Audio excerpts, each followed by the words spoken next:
گرانترین ئەوەندەی بەڕێزت لێرە بووی هەتا چەندت فرۆشتی $500 $600 $650 قلی فرۆشایە. کاک سەفین سڵاوت لێبێت پێمان بڵێ بازاڕی مەیمون کووە لەنێو ئەو مەدانەدا کە لێرە مەیمون دەفرۆشێت و بەڕێزیشتان پێم وایە مەیمونیشتان هەیە بۆ فرۆشتن. دووبارە بەخێر بێنەوە.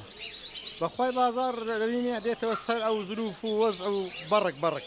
ئەگەر بەرچ خەرک گەرم بی پارە هەبی مەعاشەکە هەبی بازارەکە عیبینە بەزێ سەبڕێک بێ بازاڕی و بێ مەعاشی ئەو شتانە هەیە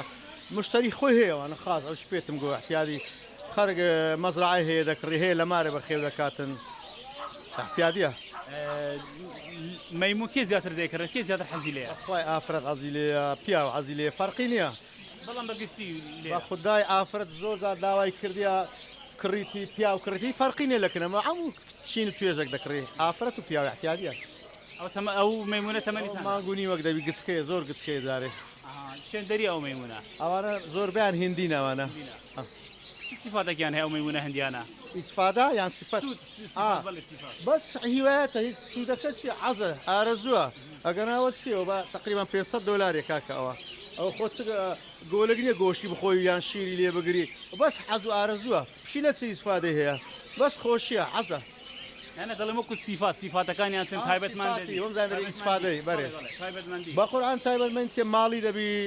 لەگەر دێتە توانبی بێ دەرێ بیبێ سەفرەی بەڕەلایکە لە دوود دێ یعنی سیفەتەکانیەوەیە خواردنیشی میوەی دەخواست زۆر دەتوانێت سەمونی بدێ کێشی بدێ یعنی بە شەرچ دەخواوانە دەخۆن احتیادیە درێن مەیمون زیاتر حەزی لە مۆزە وای مۆزیش دەخوا احتیادیە مۆز دەخوا سێو دەخوا میوەی بەعام دەخوا هەموو شتەشی دەخوا. گرانترین ئەوەندەی بەڕێزت لێرە بووی هەتا چەندت فرۆشتی $500 $600 $650 قلی فرۆشایە ئاباز ئێستا بڕێک بازاڕەکەنی هەرزانترە. ئەدی لە ئەو مەیمونەکە دێنە ئێرە تەمەنیان زیاتر لە چەند لۆ چەندە ئەو بەنەوەکی دیگە بڵێم ببوورە بخۆی مەیمون تا چەندی دێژی تەمەنی تا چەندە زۆر دەژێت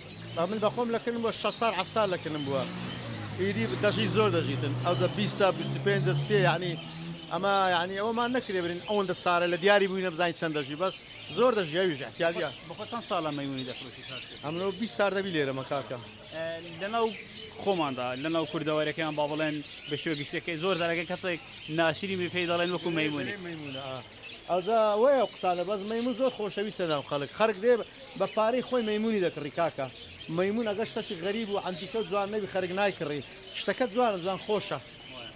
ئارەزوو هیوایەتەکەی خۆشە ئەزۆشی بەرەلاشم کرد لە زۆری وەرن بەرەلا دەکەم دستەوجێ خۆی ئەگەر ئەخلاص بوو سوالت تەواو بوون دەوەرە وەرە لە دوومەرە